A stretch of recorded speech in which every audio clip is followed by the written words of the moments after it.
to the beautiful couple. The crystal champagne flute in my hand caught the light as I raised it in a toast to my grandson, Ethan, and his radiant bride, Rachel.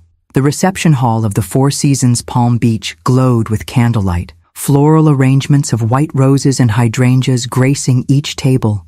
233 guests, I'd checked the final count myself that morning, smiled back at me. A sea of well-wishers gathered to celebrate this union. At 72, I'd witnessed many family milestones, but none filled me with such uncomplicated joy as seeing Ethan, who had overcome so much in his young life, find happiness with someone who clearly adored him. Their love story had unfolded during his medical residency. Rachel, a dedicated pediatric nurse who shared his passion for healing children, had captured his heart with her compassion and quiet strength. May your life together be blessed with the same love and purpose that has marked your journey thus far, I continued, my voice steady despite the emotion tightening my throat. Your grandfather would have been so proud of the man you've become, Ethan. Ethan's eyes glistened as he nodded in acknowledgement, his arm tightening around Rachel's waist. My late husband, Walter, had been gone for 5 years now, but his presence felt especially close today. In Ethan's tall frame, in the family heirloom cufflinks gleaming at his wrists, in the values so evident in the life he'd built. I was about to conclude my toast when a familiar voice cut through the moment. While we're giving advice to the newlyweds, my daughter Caroline announced, rising from her seat at the family table, champagne glass held aloft. I think we should discuss proper wedding gifts. Shouldn't we, Mother? A ripple of uncertain laughter moved through the crowd. Caroline, at 51, was striking in a designer gown that probably cost more than most people's monthly mortgage payments. She'd always been beautiful, and always aware of it. 4 flutes of champagne had heightened the color in her cheeks and loosened whatever filter normally restrained her more acquisitive impulses. Caroline, I said quietly, perhaps we could discuss this later. She ignored me completely, her smile dazzling as she addressed the room. My son and his lovely bride are starting their life together, and they'll need a proper home, not some starter apartment in the city. My stomach tightened. I knew exactly where this was heading. Mother, Caroline continued, turning toward me with an expression of faux graciousness that did nothing to mask the demand in her eyes. Isn't it time you gave the Palm Beach house to Ethan and Rachel? What does a widow need with a 7-bedroom beachfront estate after all?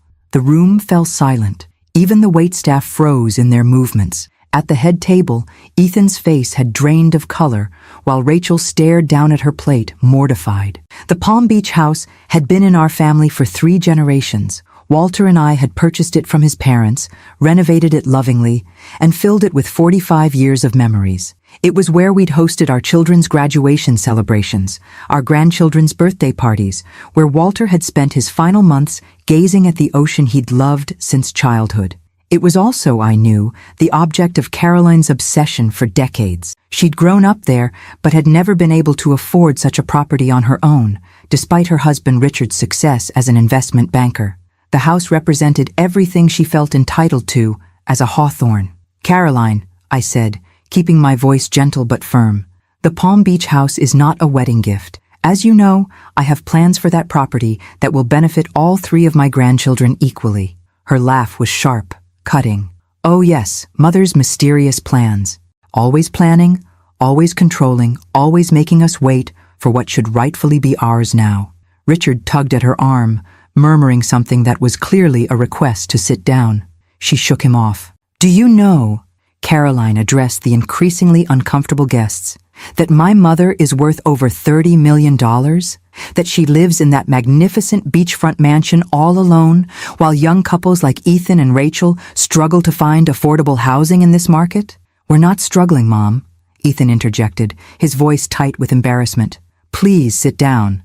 Don't interrupt, darling. I'm doing this for you. Caroline's smile had taken on a brittle quality.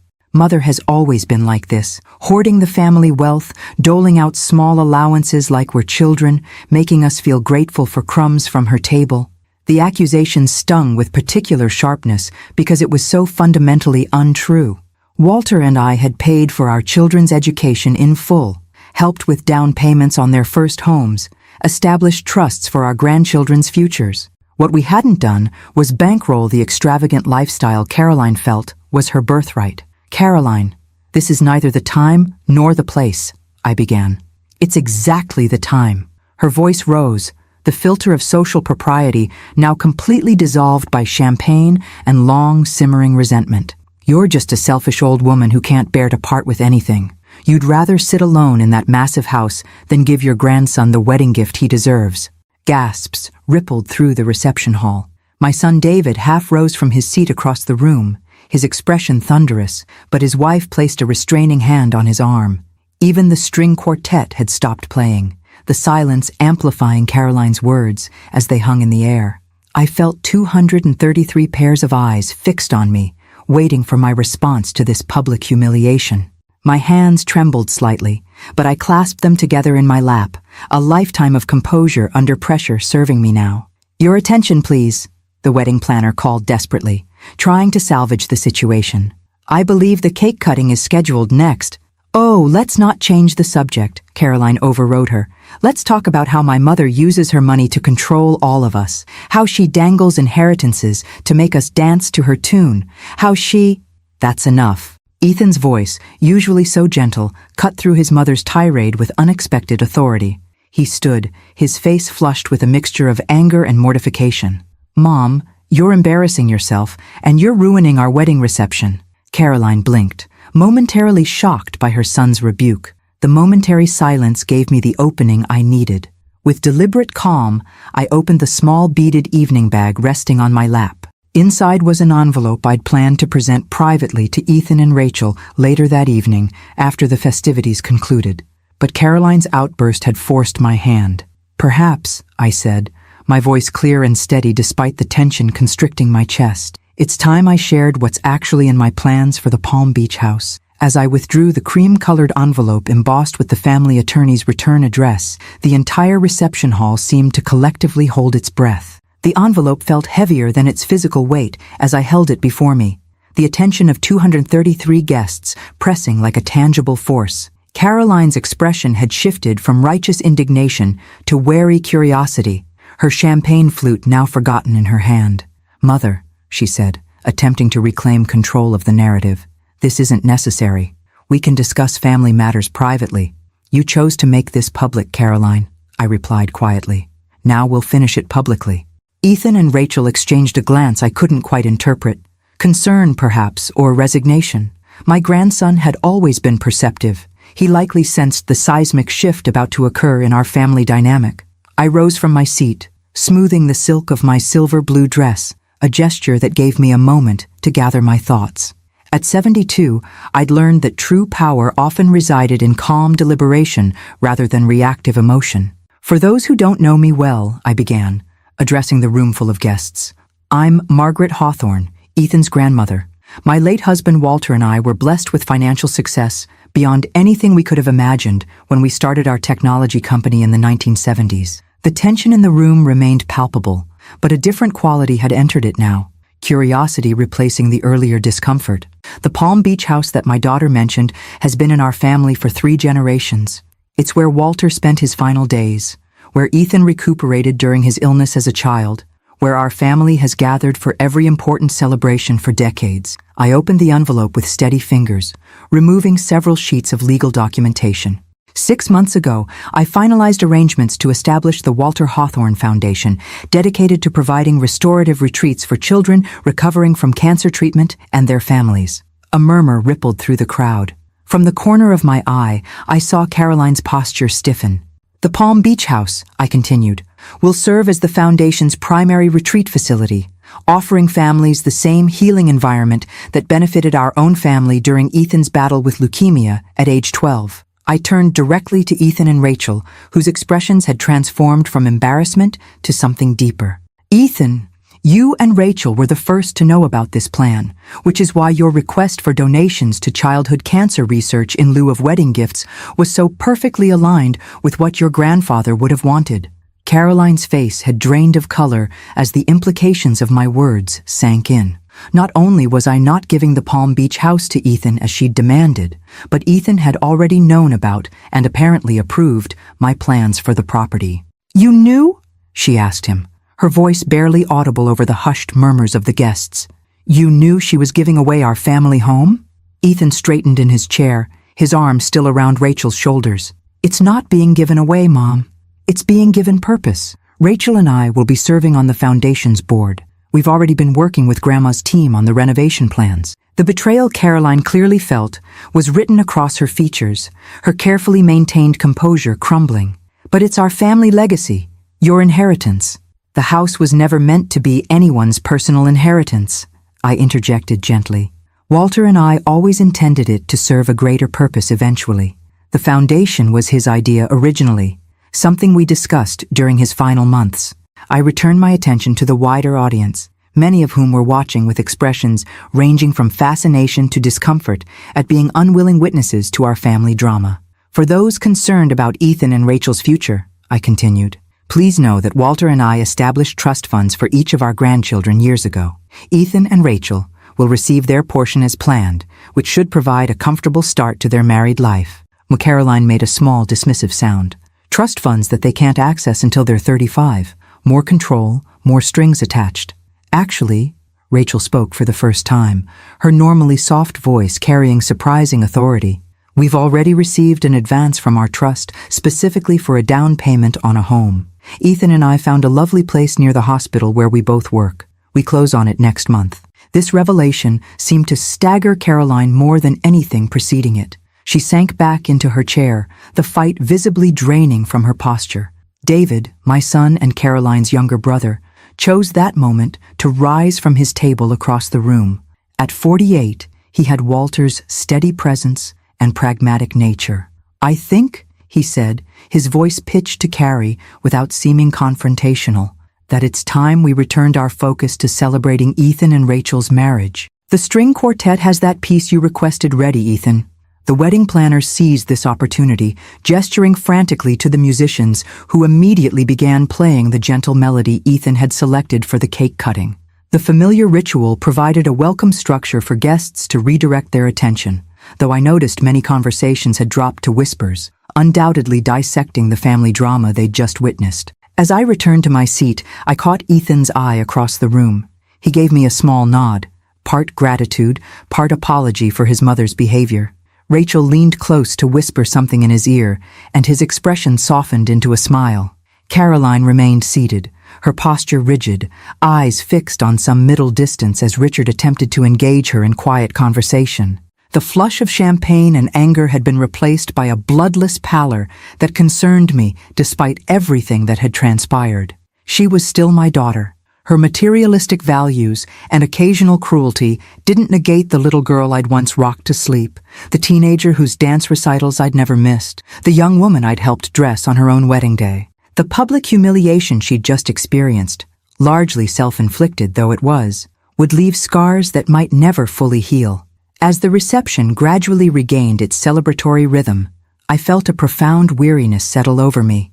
The envelope I'd produced had indeed silenced the room, but at what cost to our already fragile family bonds? Only time would tell if this fracture could be mended, or if Caroline's resentment and my response had permanently altered the landscape of our relationship. For now, I pushed these concerns aside. Today belonged to Ethan and Rachel. Tomorrow would be soon enough to face the aftermath of what had transpired. The remainder of the reception unfolded with a forced gaiety that couldn't quite disguise the undercurrent of tension. Guests laughed a bit too loudly, danced with exaggerated enthusiasm, and studiously avoided glancing toward the family table where Caroline sat in stony silence. By the time Ethan and Rachel departed in a shower of rose petals and well wishes, Caroline and Richard had already slipped away, their absence from the final receiving line conspicuous but perhaps merciful given the circumstances. "Well, that was quite the wedding," David remarked dryly as he helped me into the waiting car that would return me to my hotel suite. His wife, Jennifer, had gone ahead with their teenage daughter, leaving us a rare moment alone. "Not exactly how I envisioned the evening unfolding," I admitted, settling against the leather seat with a sigh of exhaustion.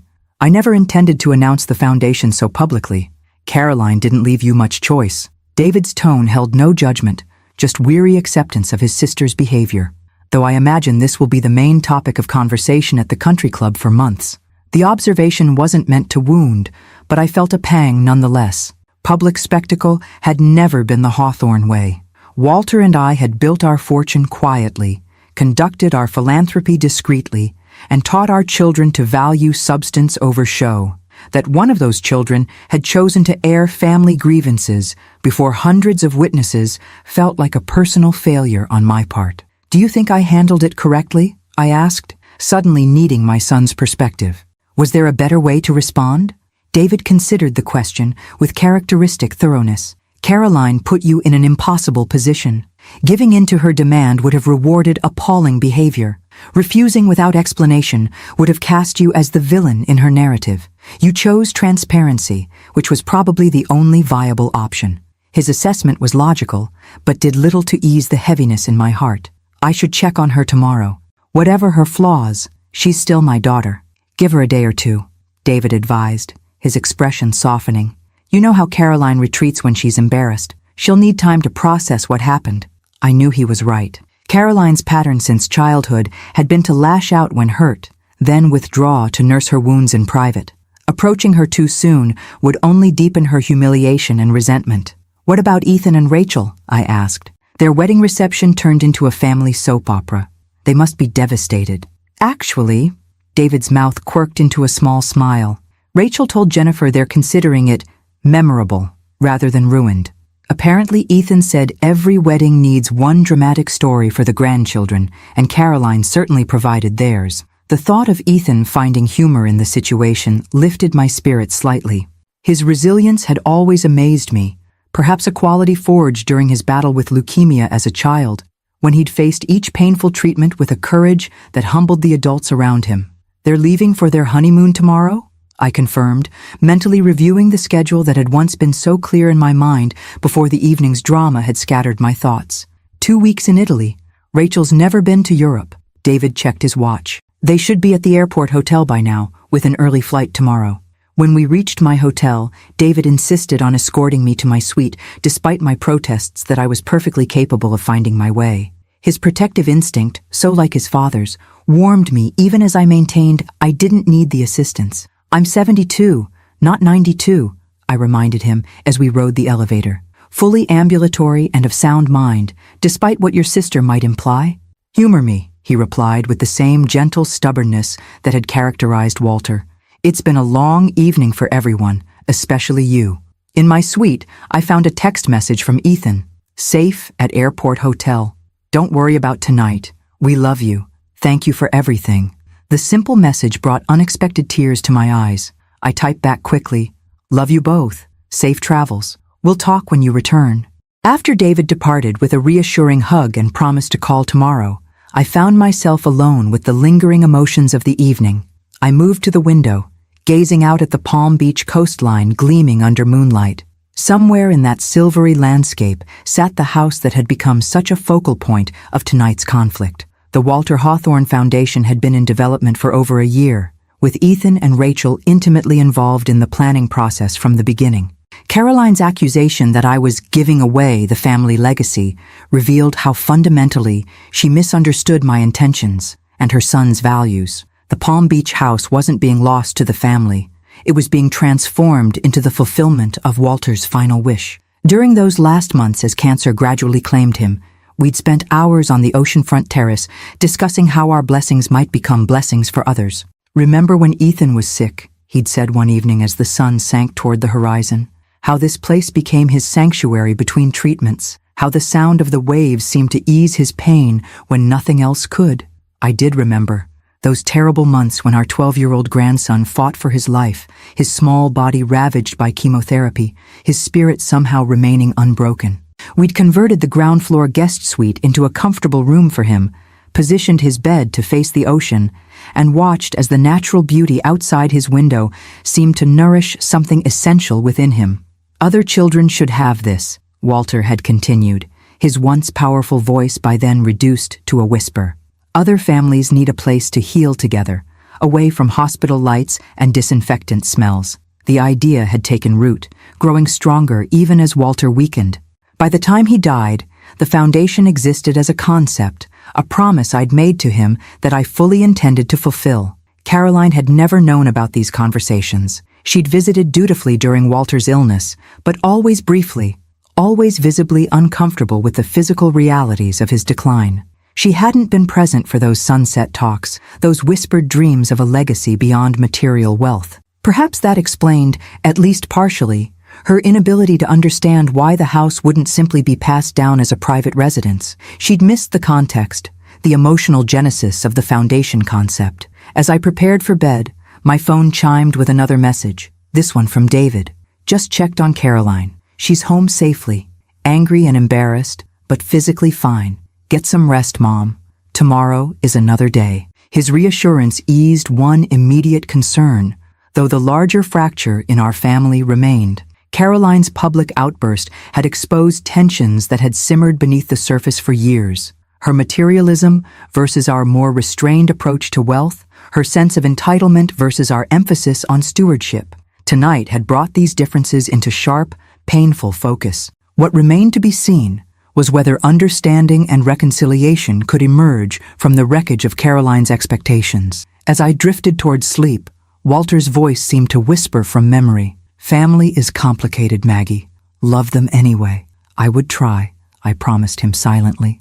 I would try. Morning arrived with the particular clarity that follows emotional storms, a heightened awareness of ordinary details that had previously gone unnoticed. The precise pattern of sunlight filtering through curtains, the subtle scent of fresh coffee delivered by room service, the distant sound of waves breaking against the shore. I sat on the balcony of my hotel suite, watching Palm Beach awaken below. Sunday brunch crowds were beginning to form outside popular restaurants. Joggers traced paths along the shoreline, a world continuing its normal rhythms, utterly unaffected by the Hawthorne family drama that had unfolded the previous evening. My phone had remained silent since David's text the night before. No message from Caroline, which was expected but painful nonetheless. No updates from Richard, who had always served as family diplomat during previous conflicts. The absence of communication spoke volumes about the severity of the rupture. A knock at my door announced Jennifer, David's wife, arriving as planned to accompany me to the post-wedding brunch being hosted by Rachel's parents. Originally, Caroline and Richard had been slated to attend as well, but their appearance now seemed unlikely. "Good morning, Margaret," Jennifer greeted me with a warm hug. At 52, she carried herself with the natural grace that came from her years as a professional dancer before transitioning to teaching. "How are you holding up?" "Managing," I replied honestly, though dreading facing everyone after last night's spectacle. Jennifer's expression was sympathetic, but firm. "You have nothing to be embarrassed about. Caroline created the situation, not you." "Perhaps," I acknowledged, gathering my handbag. "But I'm still the mother who failed to instill better values in her daughter." "That's not fair to yourself," Jennifer countered as we headed toward the elevator. "Caroline has made her own choices as an adult. David turned out wonderfully with the same upbringing." The observation was meant to comfort, but it only underscored the question that had haunted me for decades. Where had I gone wrong with Caroline? How had the same parental guidance that produced David's grounded perspective resulted in his sister's materialistic entitlement? The brunch venue, an elegant restaurant overlooking the intracoastal waterway, had been decorated with the same white and blue hydrangeas from the wedding. Rachel's parents, Robert and Susan Mitchell, greeted guests with the relaxed warmth of people relieved that their hosting duties were nearly complete. Margaret, Susan embraced me with genuine affection. We'd developed a comfortable relationship during the wedding planning process, bonding over shared values and mutual adoration of Ethan and Rachel. "We missed you at the rehearsal dinner. How are you feeling?" The question was loaded with subtext. Susan had witnessed Caroline's behavior at the reception, along with everyone else. Her inquiry encompassed both genuine concern and diplomatic acknowledgement of the situation. "Much better, thank you," I replied, matching her tactful approach. A minor migraine had kept me from the rehearsal dinner, a blessing in disguise given what had transpired at the reception. "The wedding was beautiful. You and Robert did a marvelous job with everything." Susan squeezed my hand. "We're so happy to have Ethan joining our family. He's an exceptional young man. You and Walter raised a wonderful grandson." The simple validation brought unexpected emotion to my throat. "Thank you. Rachel is equally special. They complement each other beautifully." As Jennifer and I found our assigned table, I was grateful to discover David already seated, along with the parents of Rachel's college roommate. The arrangement provided a buffer of unfamiliar faces, people who might have witnessed last night's drama but had no personal investment in the Hawthorne family dynamics. David leaned close as I settled beside him. Caroline and Richard send their regrets. Apparently, they had a previously scheduled commitment they couldn't break. The transparent excuse was almost certainly fabricated, but I nodded as if accepting its legitimacy. Understandable. Have you heard from Ethan and Rachel? Their flight departed on schedule. They'll text when they land in Rome. He hesitated before adding, Ethan called this morning before heading to the airport. He wanted to make sure you were okay. The thought of my grandson worrying about me on what should have been the carefree beginning of his honeymoon created a fresh pang of regret. What did you tell him? That you're made of stronger stuff than Caroline gives you credit for, David replied with a small smile, and that he should focus on enjoying Italy with his new wife. The brunch progressed pleasantly, with toasts considerably more subdued than those at the reception. Rachel's father spoke briefly about the joy of gaining Ethan as a son-in-law. Her younger sister shared sweet anecdotes from their childhood. The event maintained the warm, intimate atmosphere that wedding farewells traditionally hold. Only Caroline and Richard's conspicuously empty seats served as reminders of the previous evening's disruption. Several guests glanced discreetly in my direction, their expressions a mixture of curiosity and sympathy that I pretended not to notice. They'll find something new to gossip about soon enough, Jennifer murmured, as we enjoyed slices of the remaining wedding cake, repurposed as brunch dessert. Palm Beach social circles have the attention span of goldfish when it comes to scandals. Her attempt at reassurance missed the mark slightly. My concern wasn't about social standing or public perception. Those had never been priorities for Walter and me. What weighed on me was the damage to our family itself, the wedge that had been driven deeper between Caroline and the rest of us.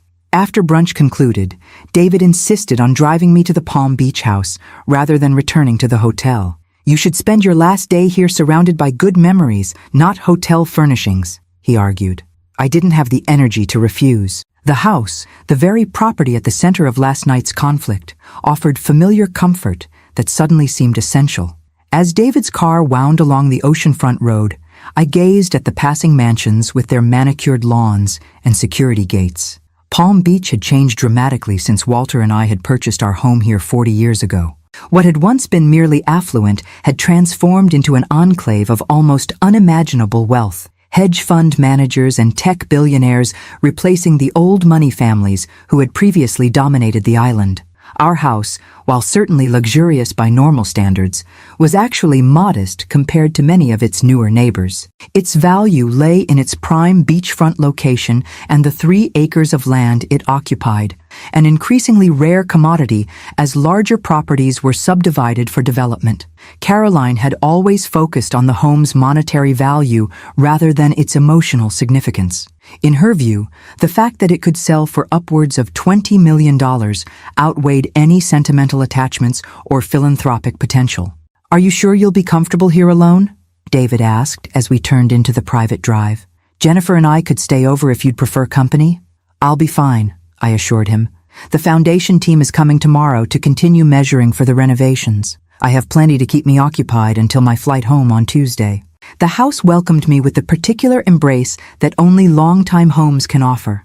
The familiar creak of the front door, the quality of light in the entryway, the subtle scent of the lemon oil used on the wooden banisters for decades. After David departed with a promise to call that evening, I moved through the rooms slowly, touching furniture and photographs, reacquainting myself with the space that would soon undergo its transformation from private residence to healing retreat. In Ethan's former sick room, now a cheerful guest suite with no visible traces of those difficult months, I paused at the window overlooking the Atlantic. The same view that had comforted my grandson during his darkest days would soon provide solace to other children fighting their own battles against cancer.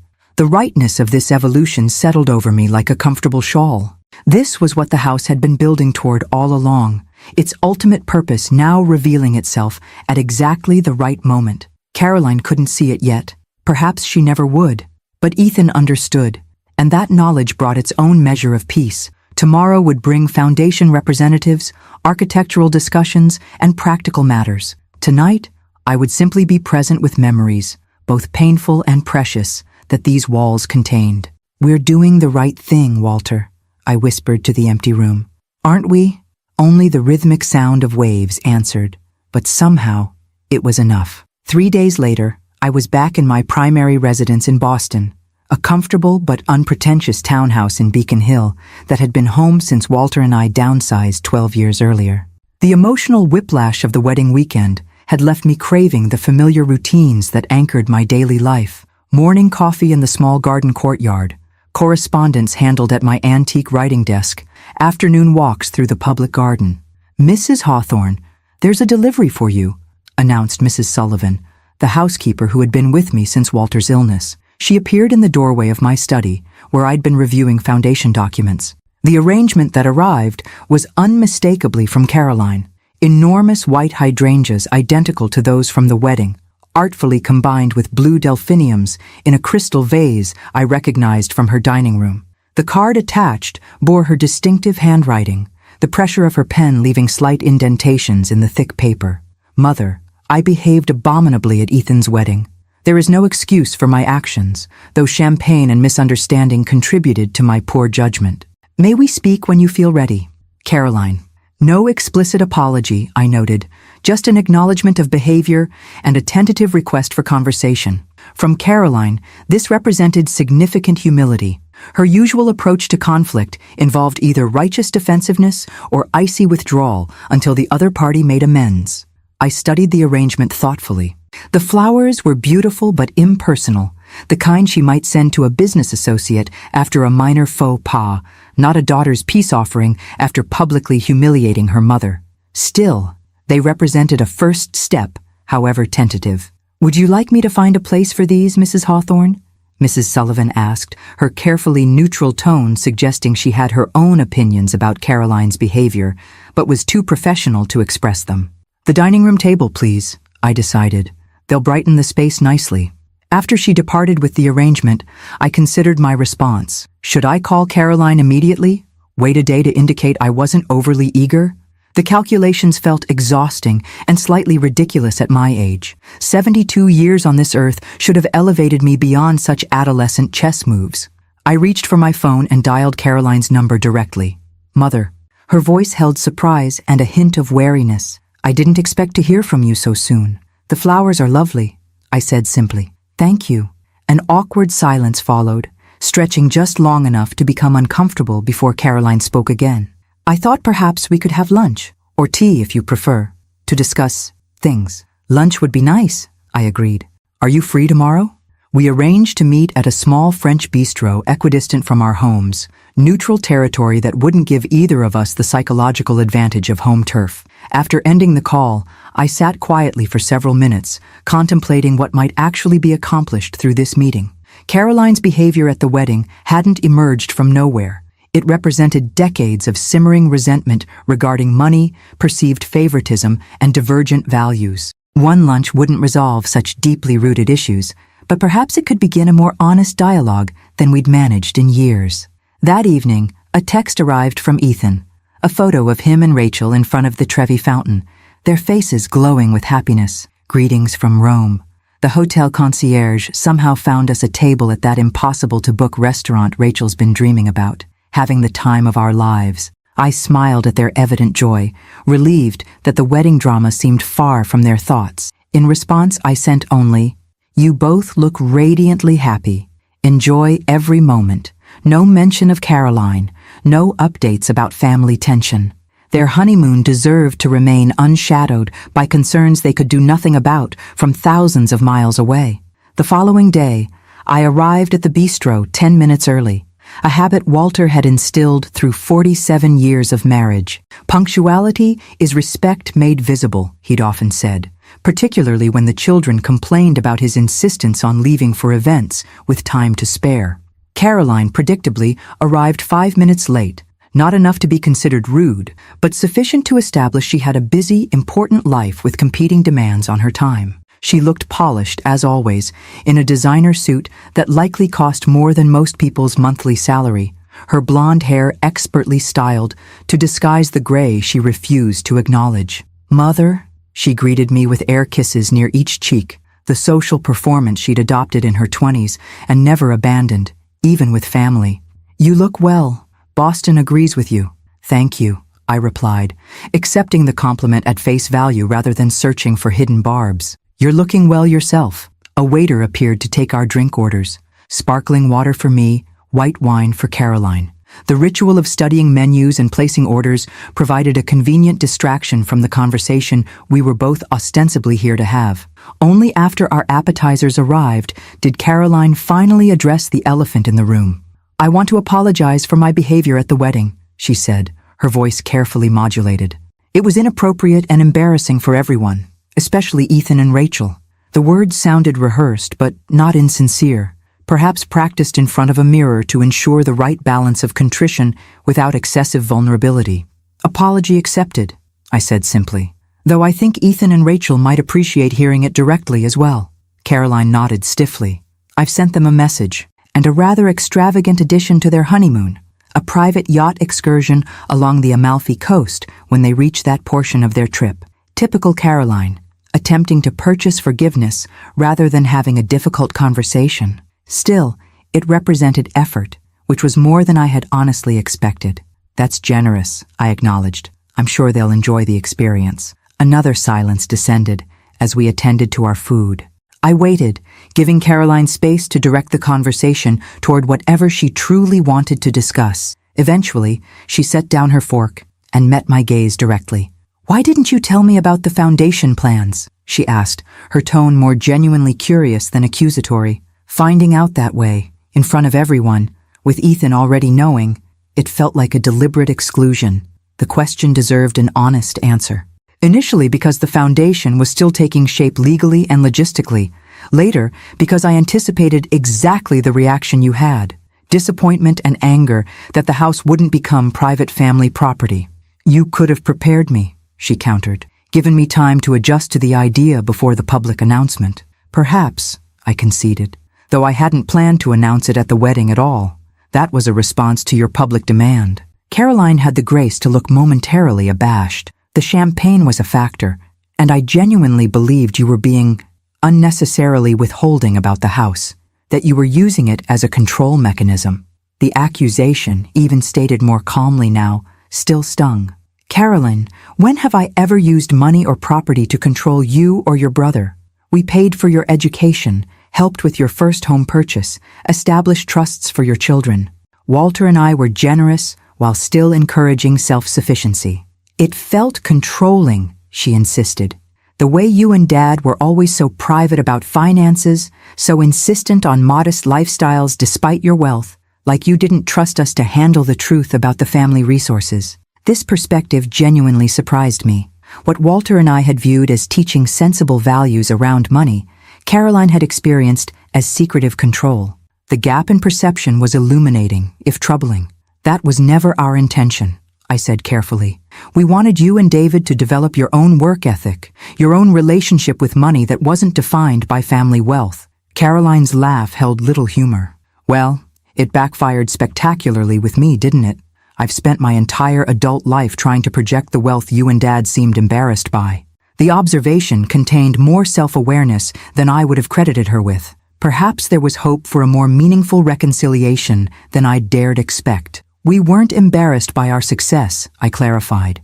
"We were cautious about its potential impact on our children. Perhaps too cautious, in retrospect." Our main courses arrived, providing another natural pause in the conversation. As we ate, I considered how to bridge the chasm of understanding that had clearly existed for decades without either of us fully recognizing its dimensions. "The foundation," I said finally, "was Walter's vision for his legacy. Not a rejection of family inheritance, but a different kind of gift, one that honors what Ethan went through and creates meaning from that difficult experience." Caroline pushed her salmon around on her plate. "I understand the concept intellectually, but emotionally, it feels like choosing strangers over family." "Not strangers," I corrected gently.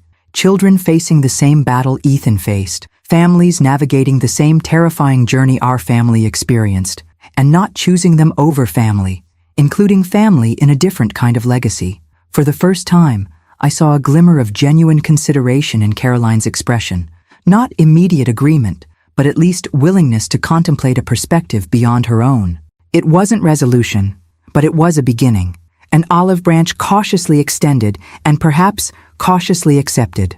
1 month after the wedding, I stood in the Palm Beach house's oceanfront living room, now emptied of the personal furnishings that had filled it for decades. Tape marks on the floors indicated where hospital-grade beds would soon be positioned to maximize the view. The room's dimensions had been carefully measured to ensure accessibility for wheelchairs and medical equipment without sacrificing the aesthetic warmth that made the space healing rather than institutional. The contractor confirms we're still on schedule for the September opening, reported Lisa Townsend, the foundation's newly hired executive director. A former hospital administrator with expertise in pediatric oncology care, she brought both professional knowledge and personal passion to the project. Her own daughter was a childhood cancer survivor. Excellent, I replied, studying the architectural renderings spread across the temporary folding table that now served as our workspace. And the staff housing renovations on the north wing? Slightly ahead of schedule, Lisa confirmed. The conversion from guest suites to staff apartments was simpler than initially estimated. We should be able to accommodate 6 full-time care coordinators and a rotating medical team. The transformation of the house was progressing with remarkable efficiency. What had once been a private family sanctuary was steadily evolving into a carefully designed healing retreat that would serve hundreds of families in the coming years. The foundation's board, comprising medical professionals, childhood cancer survivors, and family members, including Ethan, Rachel, and David, had approved the final plans 2 weeks earlier. The projected annual operating budget would be covered by the endowment Walter and I had established, ensuring the retreat could operate indefinitely without financial concerns. Mrs. Hawthorne, Lisa's voice broke into my thoughts. There's someone here to see you. She's waiting on the terrace. Something in her tone suggested this wasn't a routine visitor. Did they give a name? Your daughter, Caroline. She said you were expecting her. I wasn't, in fact, expecting Caroline. We'd had several cautious phone conversations since our lunch meeting, but she'd shown no interest in visiting the house during the renovation process. Her appearance now was surprising, particularly without advance notice. Thank you, Lisa. I'll go speak with her. The terrace, Walter's favorite space in the entire house, stretched across the ocean side of the property, its travertine surface weathered by decades of salt air and Florida sunshine. Caroline stood at the far end, gazing out at the Atlantic, her posture rigid despite the casual linen dress she wore. This is an unexpected pleasure, I said as I approached, keeping my tone neutral but welcoming. Caroline turned, her expression difficult to read behind oversized sunglasses. I was in Palm Beach for a charity committee meeting. Thought I should see what's happening here firsthand. Progress, I noted silently. A month ago, she would have described the foundation work as what you're doing to our family home, rather than the more neutral, what's happening here. I'm happy to show you around, I offered, though it's very much a construction zone at the moment. She removed her sunglasses, revealing eyes that held wariness, but not the open hostility I might have expected earlier. I'd like that, actually, to understand the plans better. For the next 45 minutes, I guided Caroline through the partially renovated spaces, explaining each area's intended purpose in the foundation's mission. The former family bedrooms being converted to patient suites with medical accommodations discreetly integrated into the design. The kitchen being expanded to serve both nutritional and teaching functions. The library transformed into a resource center for families navigating cancer treatment options. Caroline remained largely silent, absorbing the information without commentary.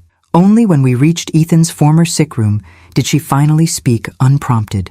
I remember how he looked in that bed, she said quietly, staring at the space where her son had spent so many painful days, so small against the pillows, tubes everywhere. I was terrified every time I visited. The admission surprised me. Caroline had always seemed detached during Ethan's illness, making brief, perfunctory visits and finding reasons to leave quickly. I'd attributed her behavior to selfishness rather than fear. We were all terrified, I acknowledged. It's why this foundation matters so much to Ethan. He remembers how this place gave him something the hospital couldn't, a sense of normalcy, of life continuing beyond treatment rooms and medical procedures. Caroline moved to the window, touching the frame lightly. He used to count dolphins from this spot, said it gave him something to look forward to each morning. I didn't know that, I admitted, moved by this glimpse into private moments between mother and son that I hadn't been privy to. There's a lot we don't know about each other's experiences, isn't there? Caroline's question seemed genuine rather than accusatory. Even within the same family, we each lived through Ethan's illness differently. The observation contained more insight than I would have expected from my typically self-focused daughter. That's true of most significant family events, I think. We all experience them through our own particular lens. Caroline nodded, still gazing out at the ocean. I've been thinking about that since our lunch. How differently we viewed the same family history, the same decisions about money and property. And what conclusions have you reached? I asked carefully. That I've been angry about things that weren't actually happening, she said after a long pause. I've been fighting against financial control that wasn't really being exerted, resenting decisions that weren't actually about me at all. The admission, so counter to Caroline's usual defense mechanisms, momentarily left me speechless. Before I could formulate a response, she continued. When I saw the plans for this place, what you're creating here, she gestured toward the architectural renderings I'd shown her. It's not what I would have chosen, but I can see why it matters to Ethan, why it would have mattered to Dad. It would have, I confirmed softly. It was his vision as much as mine. Caroline turned from the window to face me directly. I still wish you'd told me earlier, included me in the planning process somehow, but I understand now why you didn't. The acknowledgement was as close to an apology as Caroline was likely to offer for her behavior at the wedding. I accepted it in the spirit intended, without pressing for more explicit contrition. Would you be interested in seeing the educational component plans? I asked, offering a bridge toward greater involvement. The foundation will include programs for medical students specializing in pediatric oncology. Your experience on the hospital auxiliary board might provide valuable insight. It was a small opening, a specific limited invitation rather than a general appeal for participation. Caroline's expertise in fundraising and event planning for the hospital was genuine, one of the few areas where her social connections and organizational skills served a purpose beyond self-promotion. I'd like that, she said, surprising me again with her ready acceptance. Richard keeps saying I need more meaningful projects now that the children are grown. We moved back inside, where Lisa was directing a team measuring for custom cabinetry in what would become the medical supply area. She glanced up with evident curiosity as Caroline and I entered. Lisa, this is my daughter Caroline. I introduced them. She has extensive experience with hospital auxiliary programs that might be relevant to our educational initiatives. Perhaps you could share those proposal documents when you have a moment. Of course, Lisa replied smoothly. Though I caught the flicker of recognition in her eyes, she had undoubtedly been briefed about the wedding incident by Foundation board members. We're actually discussing that component at next week's committee meeting. Would you be interested in attending, Mrs. Bradford? Please, call me Caroline, my daughter responded with the social grace that had always come naturally to her. And yes, I'd be interested, schedule permitting. As they exchanged contact information, I observed the interaction with cautious optimism. Caroline's involvement with the foundation wouldn't magically resolve all our differences or heal decades of misunderstanding, but it represented possibility, a potential path toward mutual respect that had seemed unimaginable in the aftermath of the wedding. Later, as we walked toward our respective cars in the circular driveway, Caroline paused, her expression thoughtful. For what it's worth, Mother, I am sorry about the wedding, not just for the public embarrassment, but for what it revealed about my own materialistic tendencies. We all have our blind spots, I said gently. Even at 72, I'm still discovering mine. Ethan sent me some photos from the Amalfi Coast yesterday, she continued, changing the subject to safer territory. They look ridiculously happy. As newlyweds should, I agreed, grateful for this small exchange of family information that indicated normal relationships might eventually resume.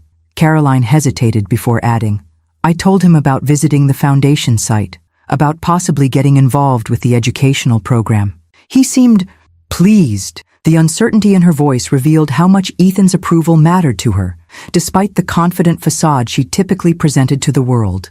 In that moment, I glimpsed the vulnerable mother beneath the polished exterior, a woman who, like me, sometimes worried about her adequacy in that most challenging of roles. He values your support, I said, offering the reassurance she seemed to need.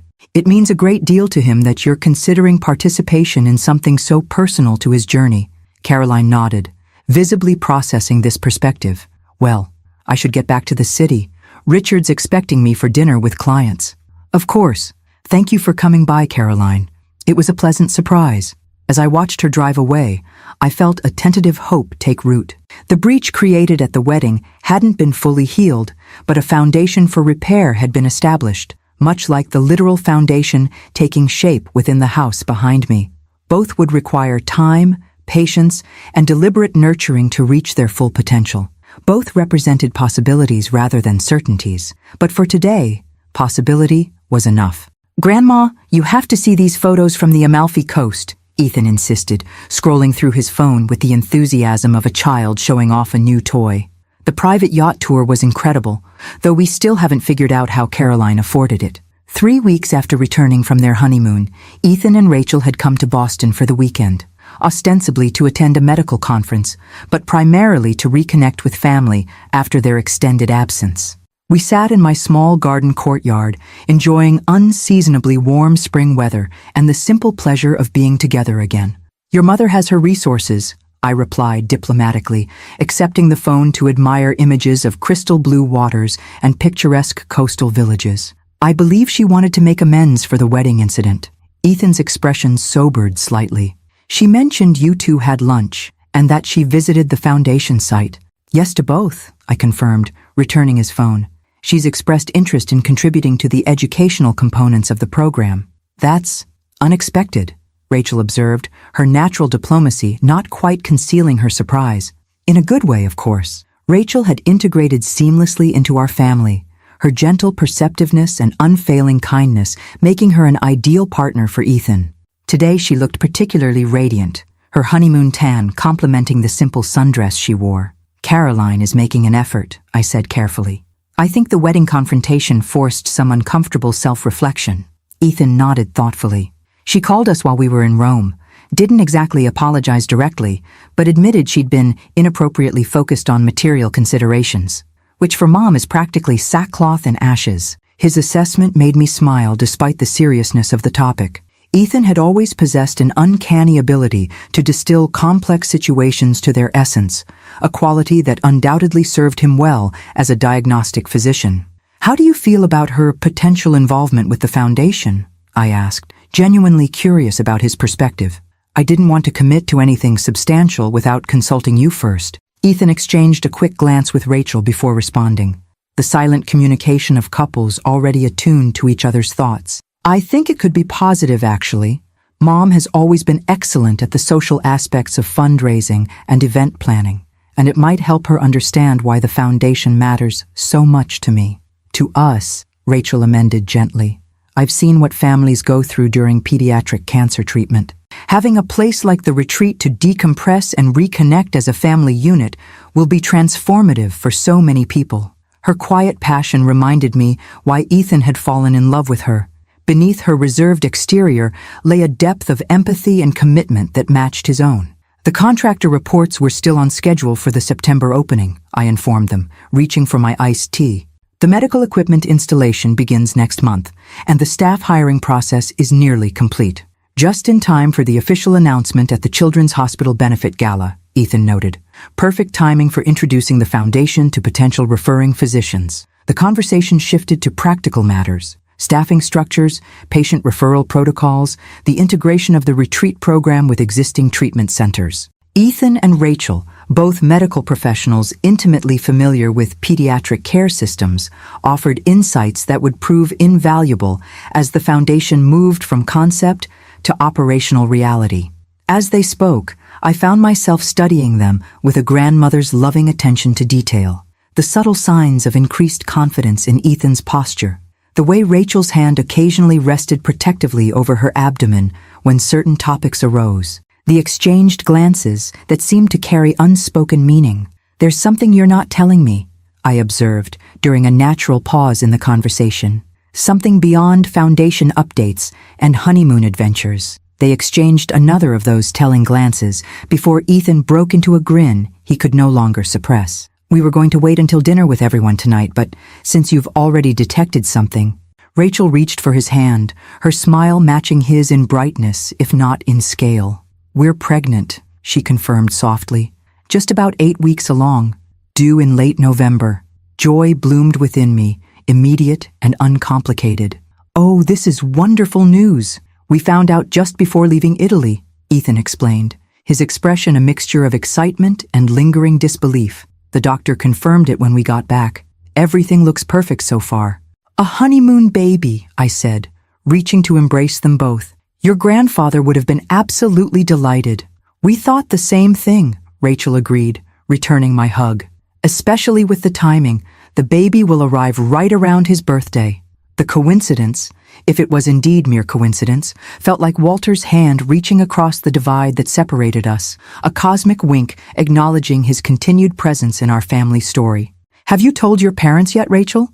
And Caroline and David?" I asked, already anticipating the various reactions this news would generate throughout our extended family. "My parents know. We told them yesterday. We're planning to tell everyone else at dinner tonight," she explained, "though we'd appreciate if you'd act surprised for the official announcement. I promise to deliver an Oscar-worthy performance of grandmotherly shock," I assured them with a smile. "Though containing my excitement until this evening may prove challenging." Ethan laughed, the carefree sound that had been his father's favorite. "We're counting on your legendary self-control, Grandma. Caroline would never forgive us if she thought you heard the news first."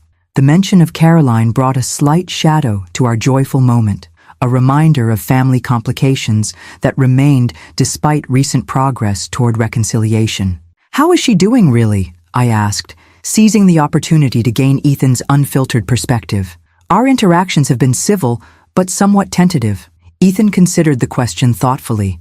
"Better, I think. More reflective than I've ever seen her. The wedding incident seemed to trigger something, maybe embarrassment, maybe genuine regret. Either way, she's making an effort to be less Caroline-like." His diplomatic phrasing made Rachel smile, despite her usual reluctance to criticize her mother-in-law. "She's called me 3 times since we got back, just to check in. No agenda, no subtle digs about my career or our living situation, just actual conversation." This development surprised me almost as much as the pregnancy announcement.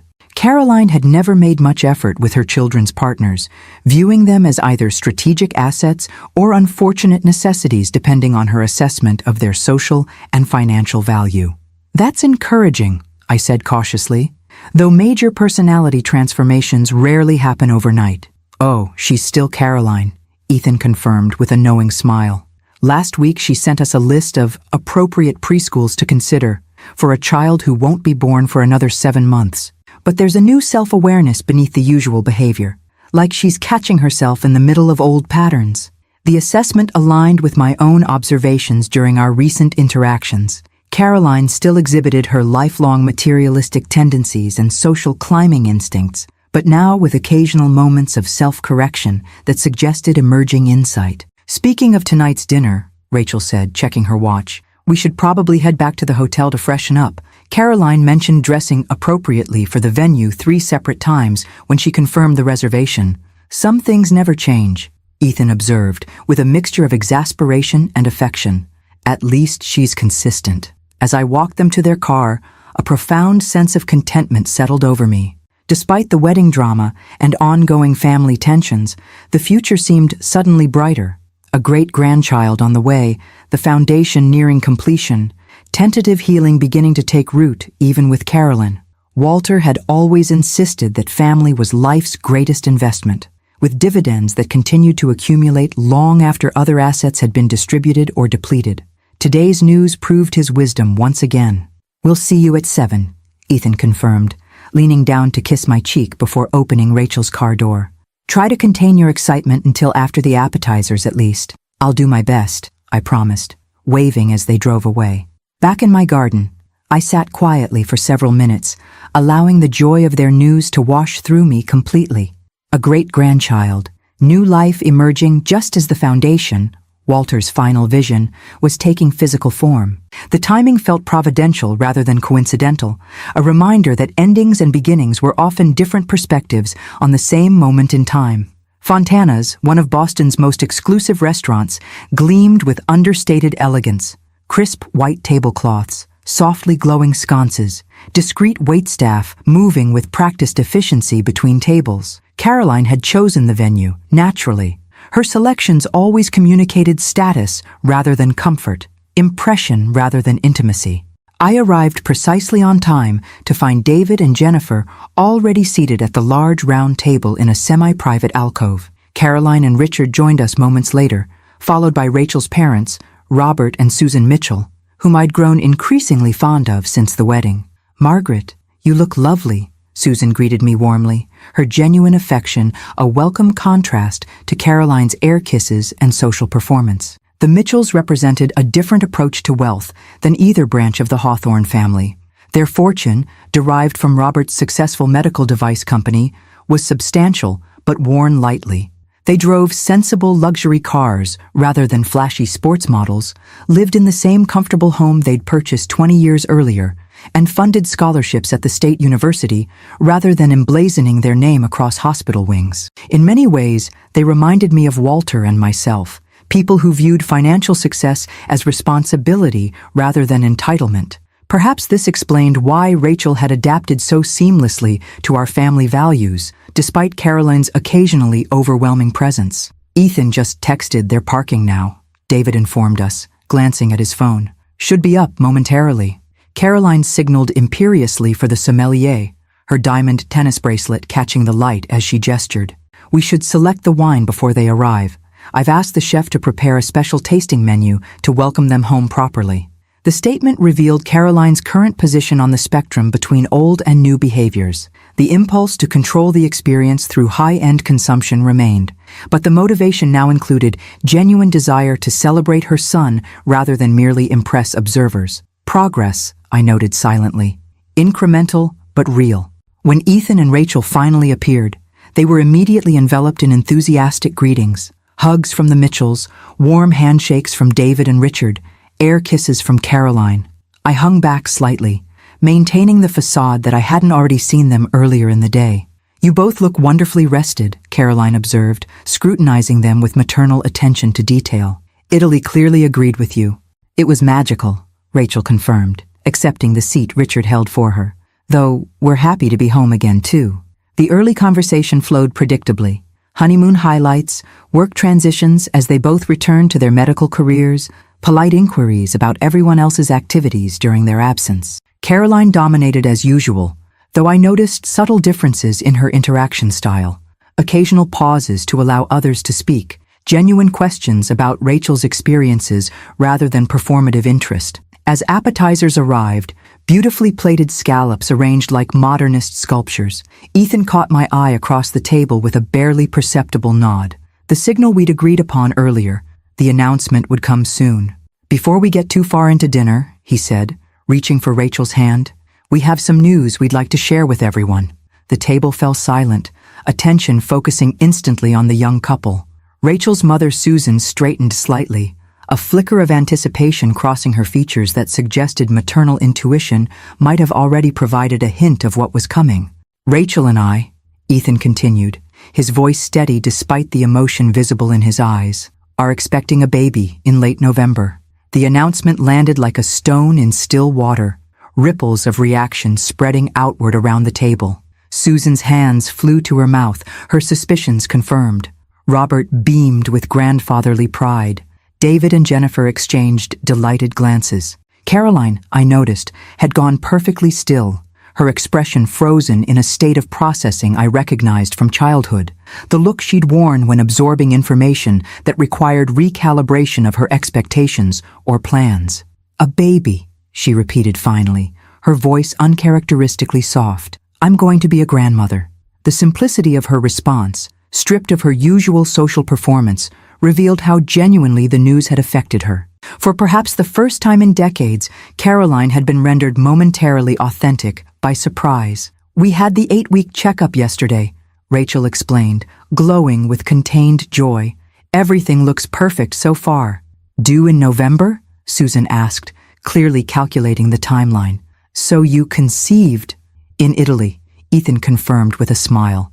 "Somewhere between Rome and the Amalfi Coast. A honeymoon baby," Richard observed, raising his wine glass. "That calls for a toast."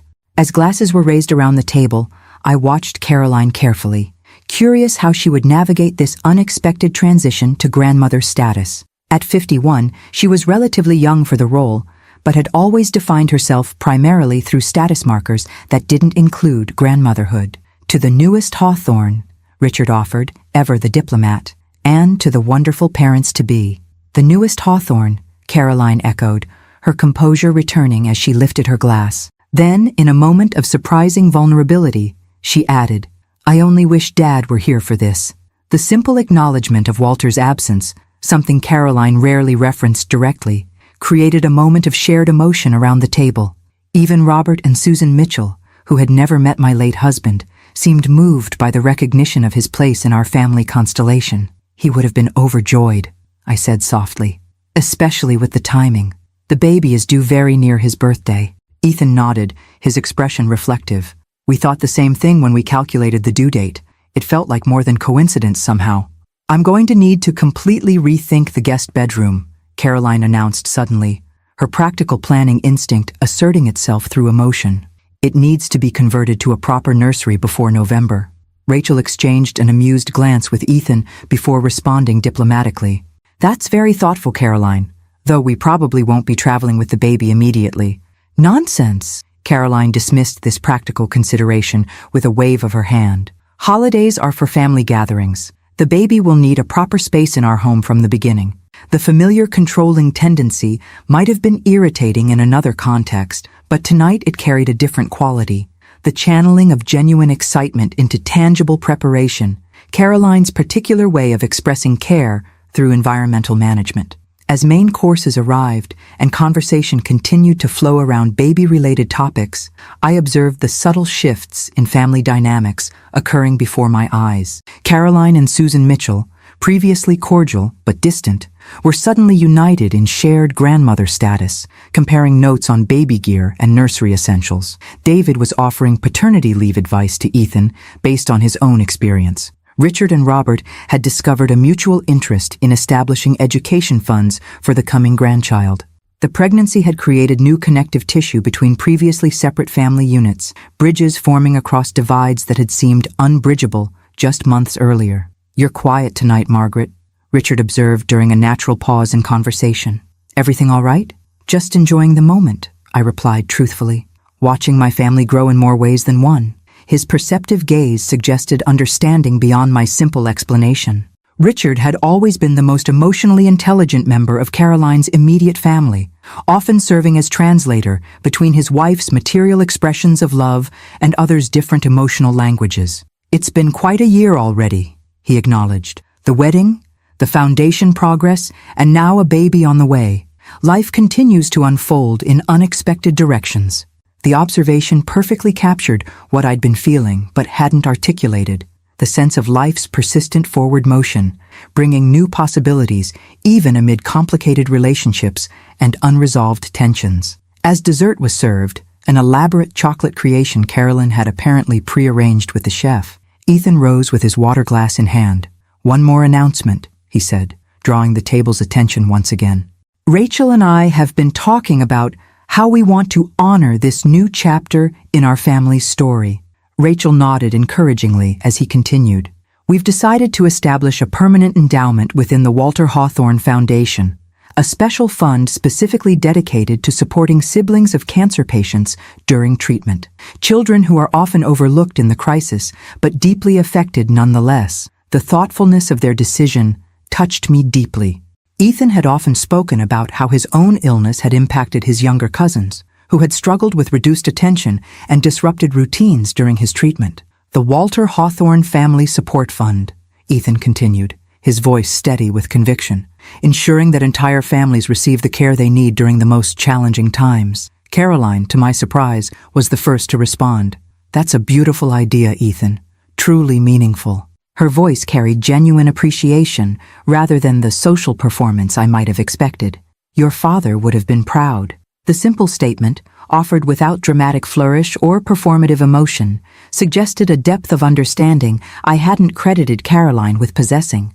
Perhaps her involvement with the foundation planning was indeed creating shifts in perspective that went beyond surface accommodation.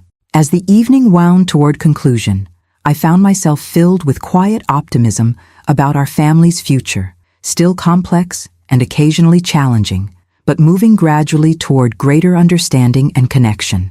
The baby would arrive in November, the foundation would open in September, and somewhere in between, perhaps the remaining fractures in our family relationships would continue their tentative healing. Not perfect, certainly, but genuinely hopeful in a way that would have made Walter smile with satisfaction. September arrived with picture-perfect weather, as if nature itself approved of the Walter Hawthorne Foundation's official opening. The Palm Beach property had undergone its remarkable transformation. Medical accommodations seamlessly integrated into the home's elegant architecture, accessible features incorporated without institutional appearance, healing gardens created where formal landscaping had once dominated. I stood on the terrace, Walter's favorite spot, watching as staff made final preparations for the ribbon-cutting ceremony scheduled for noon. Medical equipment had been discreetly positioned throughout the facility. The professional kitchen gleamed with new appliances designed for both nutritional preparation and cooking therapy sessions. The former pool house had been converted into a meditation space overlooking the ocean. "It's magnificent, Margaret," said Dr. Eleanor Winters, the renowned pediatric oncologist who had agreed to serve as the foundation's medical director. "Better than I imagined when I reviewed the initial plans." "Thank you," I replied, genuinely touched by her approval. "The architects and designers exceeded our expectations." "Because you gave them both clear vision and creative freedom," she observed. "Not an easy balance to achieve." The guest list for today's opening was deliberately limited. Medical professionals who would be referring patients, foundation board members, key donors, and immediate family. A more public open house would follow next week, but today's event was designed to allow healthcare partners to fully understand the facility's capabilities without overwhelming crowds. Caroline had surprised everyone by volunteering to handle the event planning, a task she excelled at but rarely applied to causes beyond her usual social circuit. For the past 2 months, she had thrown herself into the details with characteristic intensity, coordinating with caterers, arranging transportation for out-of-town medical partners, creating information packets that were both comprehensive and elegant. "Mother, there you are," she called, appearing at the terrace doorway with clipboard in hand. "The photographer needs to know if you want formal portraits of the board before or after the ribbon cutting." "After would be better," I decided. "Some board members are still arriving." Caroline nodded, making a note. "And Ethan just texted. Their flight landed on time. They should be here within 30 minutes.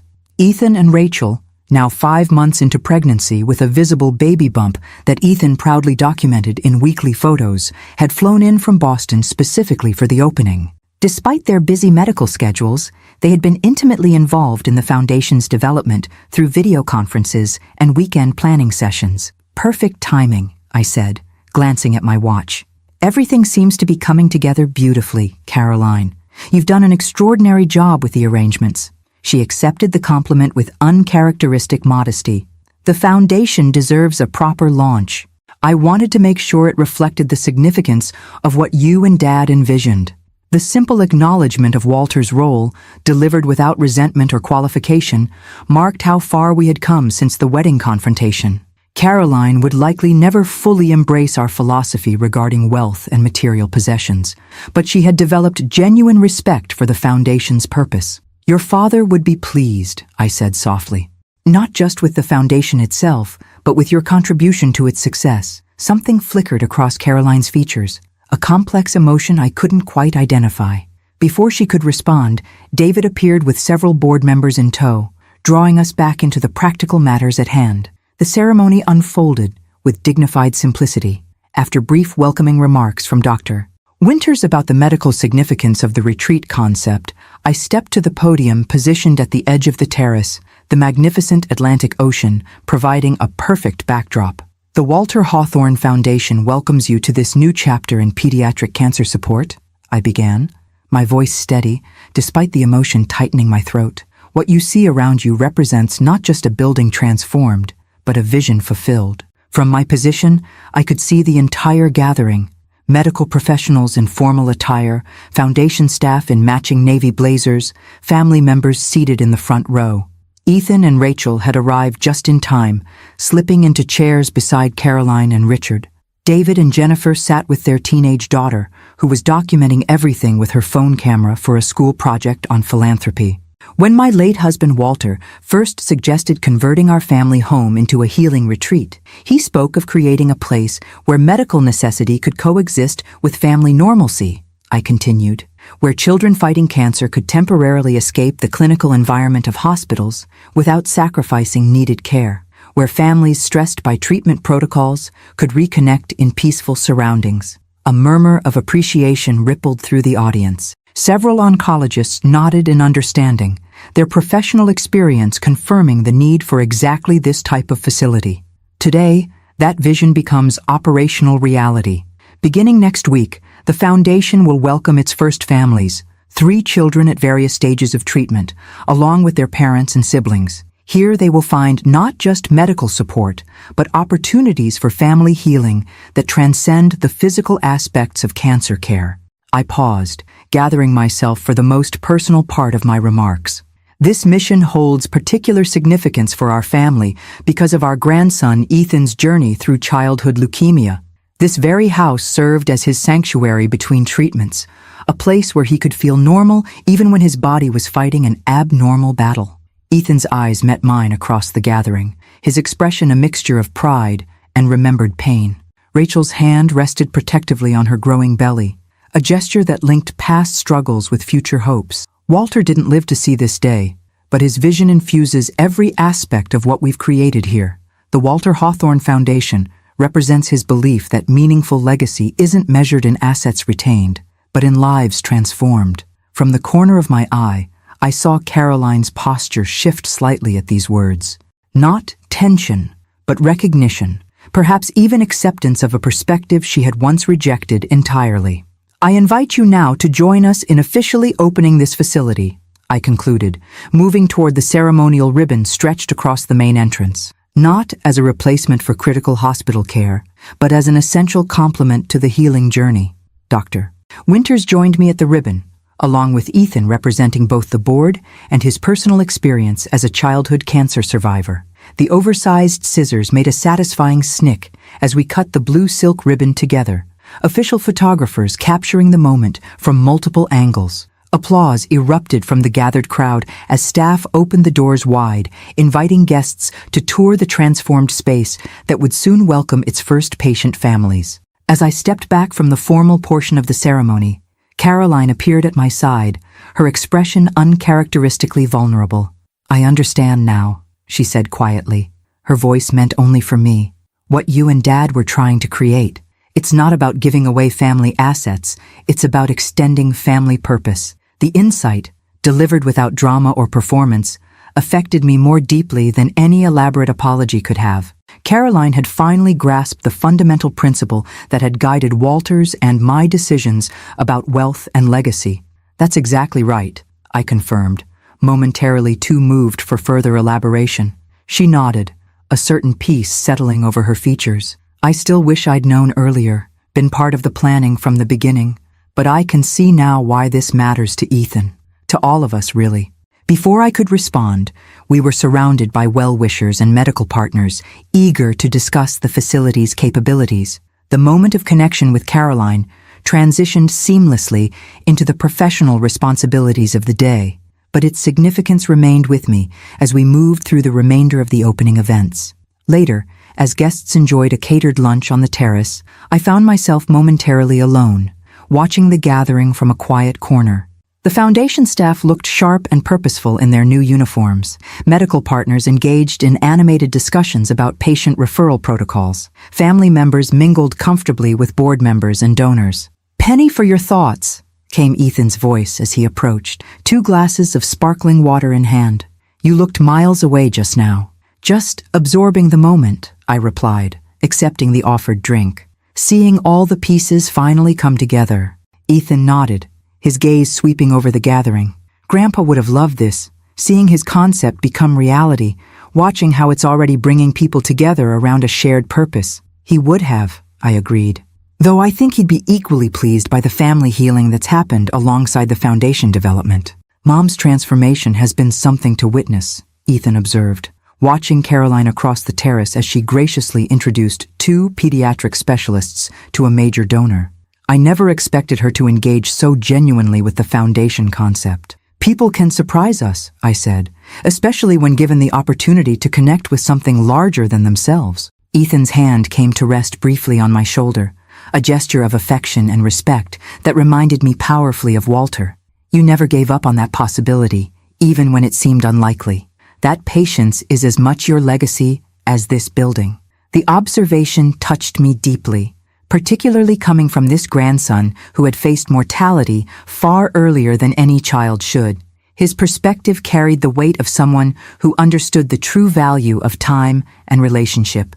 As the opening day transitioned into evening and guests gradually departed, I found myself back on Walter's favorite terrace, watching the same ocean sunset he had loved for decades. The house no longer belonged to us in a technical sense. It was now foundation property, dedicated to a purpose beyond private family use. Yet somehow, in transforming its function, we had preserved its essence more authentically than any other approach could have achieved. The Walter Hawthorne Foundation would carry forward the values that had always infused this space: healing, connection, the restoration that comes from beauty and peace intentionally shared.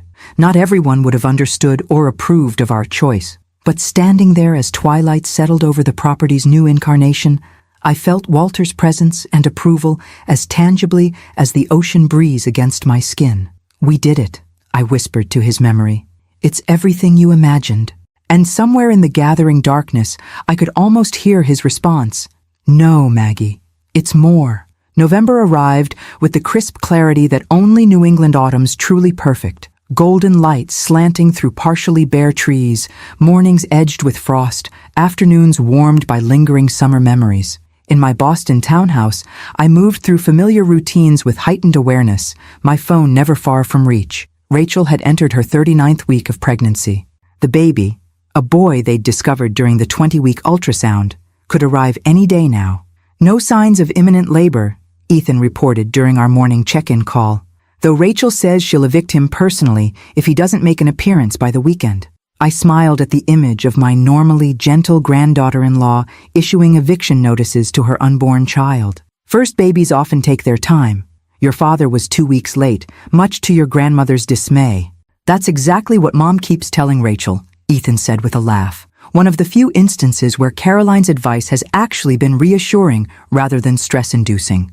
Caroline had embraced her impending grandmother status with surprising enthusiasm, channeling her organizational talents into practical preparation rather than social performance. She'd hosted a tasteful baby shower, researched the safest infant equipment with scientific thoroughness, and even attended childbirth education classes with Rachel when Ethan was called away for a medical conference. "How is your mother doing with the waiting game?" I asked, genuinely curious about Caroline's emotional state as the birth approached. "Surprisingly calm," Ethan replied. "She's completed the nursery at her house, stocked our freezer with prepared meals, and arranged her schedule to be available at a moment's notice. But she's not hovering or trying to control the process, which is," he paused, searching for the right word, "unprecedented." The observation aligned with what I'd noticed myself during recent interactions with Caroline. Since the foundation opening 2 months earlier, she had exhibited a more grounded quality, still perfectionistic and status-conscious in many ways, but with a new layer of perspective that tempered her more materialistic tendencies. After our morning call ended, I turned my attention to the foundation update that had arrived by email. The Walter Hawthorne Foundation had welcomed its 4th group of families, 11 children with cancer, and their immediate family members, including siblings, who particularly benefited from the specialized support programs. Initial outcomes were exceeding expectations. Medical partners reported improved treatment adherence when families knew a retreat stay awaited them after difficult procedures. Parents described reduced family tension and better communication. Most importantly, the children themselves showed measurable quality of life improvements, better sleep patterns, reduced anxiety, and increased willingness to engage with necessary medical protocols. Walter's vision, brought to physical reality through our combined efforts, was already creating ripples of positive impact beyond what we had initially projected. As I finished reviewing the report, my phone rang with Caroline's distinctive tone, a rare occurrence for mid-morning on a weekday when she was typically immersed in committee meetings or charity planning sessions. "Good morning, Caroline," I answered, a flutter of anticipation rising. "Is everything all right?" Everything's fine, she assured me quickly. No baby news yet. I'm actually calling about the foundation. Oh? I settled back in my chair, curious about this unexpected topic. I've been thinking about the family support programs, she continued, her tone businesslike, yet tinged with unusual hesitancy. Specifically, the sibling support components. What about them? I prompted when she paused. They're good, Caroline said carefully, but I think they could be expanded in meaningful ways, particularly for adolescent siblings who have unique challenges during a family cancer journey. Her interest surprised me. Caroline had been professionally involved with the Foundation's educational outreach and event planning, but hadn't previously expressed specific programmatic ideas. I'm listening, I encouraged, genuinely curious where this was heading. I've drafted a proposal, she replied, her confidence returning. A specialized retreat weekend specifically for teenage siblings, combining therapeutic support with normal adolescent social experiences they often miss during a family health crisis. As she outlined the concept in greater detail, I found myself impressed by both the thoughtfulness of the programming and Caroline's evident passion for the idea. She had clearly conducted substantial research, consulting with adolescent psychology experts and reviewing similar programs at other facilities. This is excellent work, Caroline, I said when she finished her explanation. What inspired such a specific focus? A moment of silence preceded her response. I've been talking with some of the families who've completed retreat stays. One mother mentioned how her teenage son was falling behind in school, withdrawing from friends, essentially putting his entire development on hold while his younger sister fought leukemia. Another pause, longer this time. It reminded me of Ethan's illness, she continued, her voice softer. How completely our family life revolved around his treatment. How everything else, including David's college applications and my dance recitals, became secondary concerns that no one had capacity to properly address. The personal connection surprised me. Caroline rarely referenced that difficult period in our family history, and had never before acknowledged any lasting impact on her own experience. I didn't realize you felt that way, I said carefully. Neither did I, really, she admitted, not consciously. But working with these families, seeing the siblings' struggles reflected back at me, it clarified some things about my own reactions during that time. The self-awareness in her response, the ability to recognize patterns in her own behavior through observing others, represented genuine emotional growth that both surprised and moved me. I think your program concept has tremendous merit, I told her. Would you be interested in presenting it at the next board meeting? I would, she replied, obvious pleasure in her voice. I've already discussed preliminary budget implications with the development team. The program could be implemented by spring, if approved. We spoke for several more minutes about logistical details before Caroline needed to end the call for another commitment.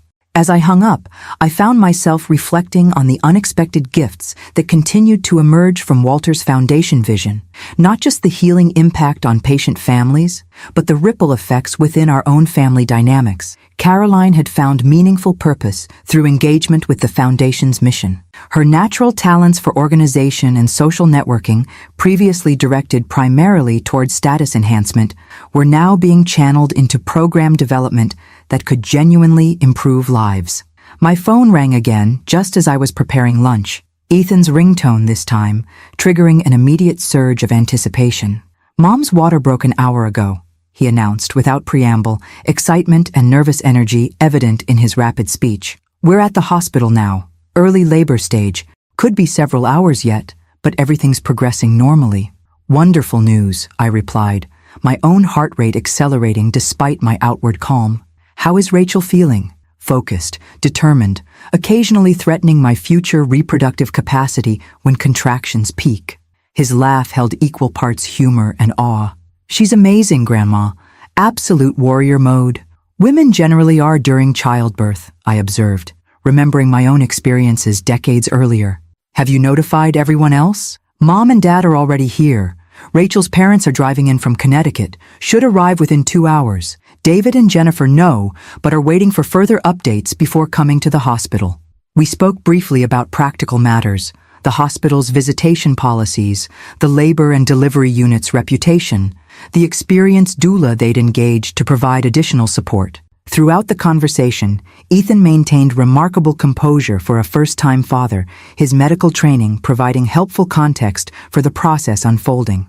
"I should get back to Rachel," he said finally. "We'll keep you updated. With any luck, Walter Jonathan Hawthorne will make his appearance before midnight." The name they'd chosen, announced at a family dinner the previous month, had brought tears to my eyes when first revealed. Walter for his great-grandfather's legacy, Jonathan for Rachel's beloved grandfather who had passed away during their engagement. "Give Rachel my love," I said. "I'll be ready to come whenever you want me there." After ending the call, I moved through my home with purposeful efficiency, packing an overnight bag in case the birth process extended through the night.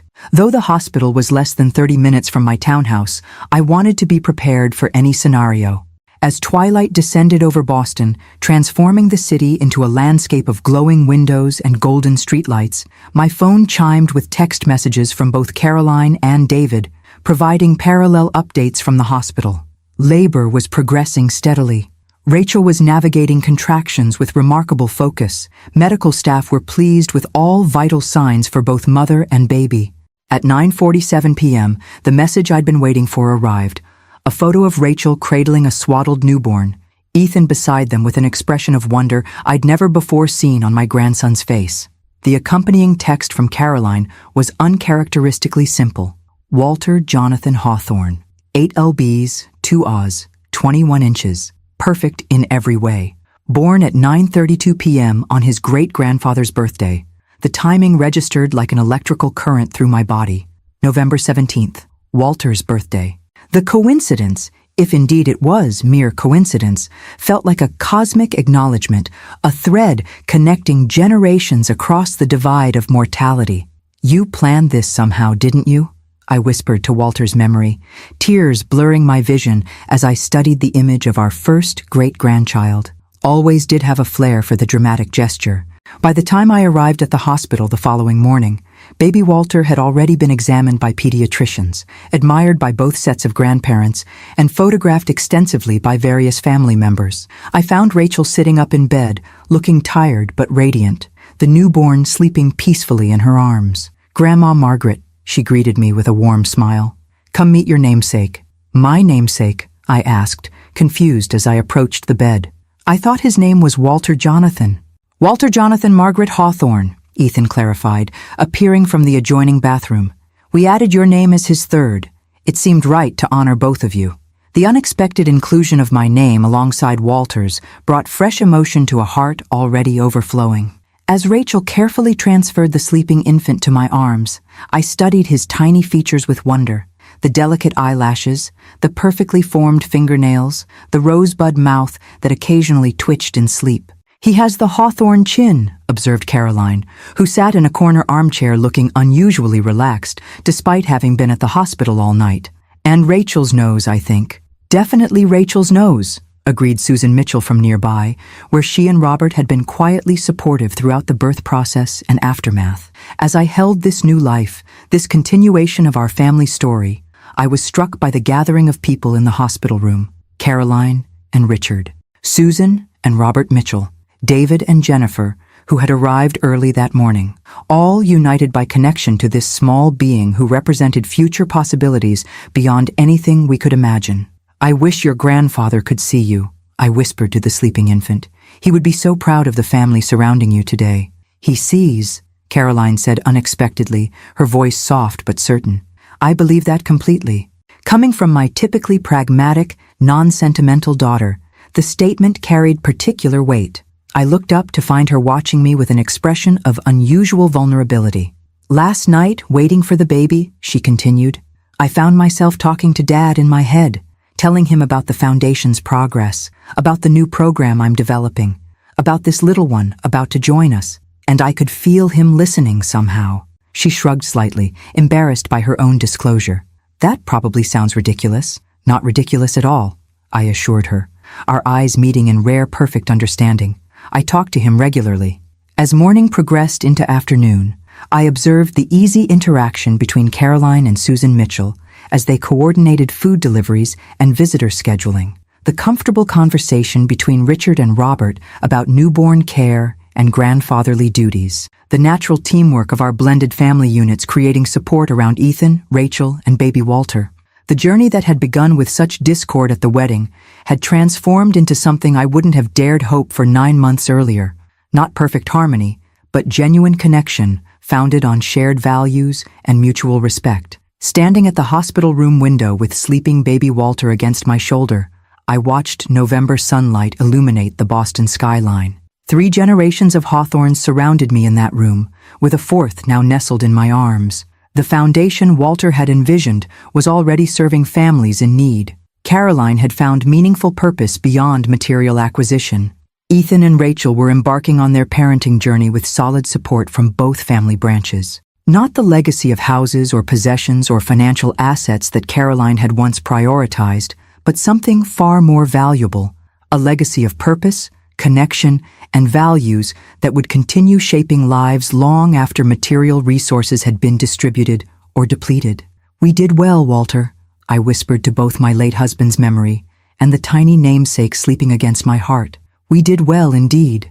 As baby Walter joins the family on his great-grandfather's birthday, the Hawthorne legacy comes full circle.